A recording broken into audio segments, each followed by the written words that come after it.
Di tengah riuh jalanan dan gejolak yang bisa berubah jadi anarkisme, Presiden Prabowo mengirim pesan keras dari istana. Stabilitas nasional bukan sekedar jargon, tapi harga mati untuk mengamankan persatuan bangsa. Namun pertanyaannya, sejauh mana stabilitas bisa dijaga? Apakah ancaman demo dan aksi jalanan hanya sekedar riak sesaat, atau justru tanda retaknya fondasi kepercayaan publik? Di sisi lain, pemerintah menjamin ekonomi tetap aman. Dampaknya disebut hanya jangka pendek dan dunia usaha diminta tetap optimis. Tapi benarkah ekonomi bisa kebal dari politik? Nah, sore ini kita akan kupas lebih dalam bersama dengan Managing Editor CNBC Indonesia, Mas Muhammad Iqbal dan juga Michael Jeffriando tentang bagaimana bangsa ini menyiapkan tameng menghadapi guncangan politik ekonomi dan juga ancaman anarkisme. Kalau menurut Pak Menko tadi, ancamannya katanya tidak terlalu masif untuk ekonomi, hanya jangka pendek. Tetap ancaman? Iya. Ini tetap ancaman walaupun jangka pendek. Gimana Anda melihatnya, Mas Iqbal?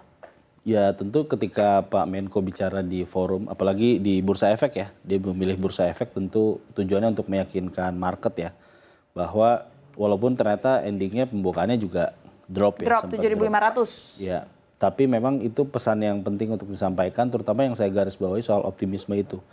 Dan memang hari ini kita lihat memang walaupun di banyak kantor itu menerapkan WFH, tapi kita melihat ada beberapa aktivitas yang sudah berjalan normal. Misalkan di pasar itu juga berjalan normal, artinya masyarakat mungkin masih was-was gitu ya, tapi secara pelan-pelan saya lihat sudah mulai ada keberanian lah untuk menunjukkan bahwa aktivitas ekonomi ini tetap bisa berjalan sih. Iya, karena maksudnya gini loh, daya beli kita sudah lemah. 1 minggu ada chaos aja itu pasti berdampak, nggak usah ngomongin pasar. Mereka sudah pasti harus berjualan, kalau nggak berjualan nggak dapat jajanan. Tapi gimana dengan tukang ojek, gimana dengan supir-supir yang memang mereka hanya mendapatkan ketika ya hari itu bekerja, tapi ketika hari ini sepi akhirnya kan mereka nggak dapat pelanggan, gimana? Apakah ini bisa dihitung sebagai dampak jangka pendek?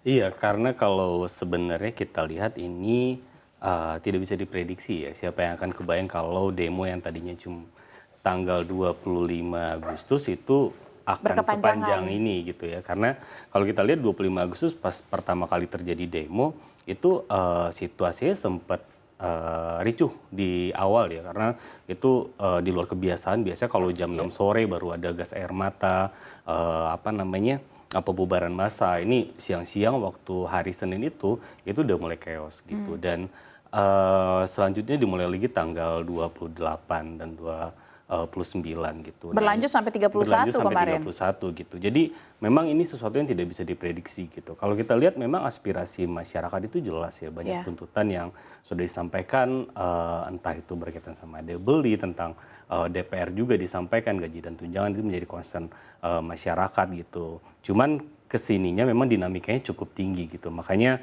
ini menjadi tak terhindarkan, banyak korban juga, dan ya benar kata Safina tadi, emang banyak yang akhirnya mungkin kekurangan pendapatan akibat mata pencariannya terganggu. Gitu.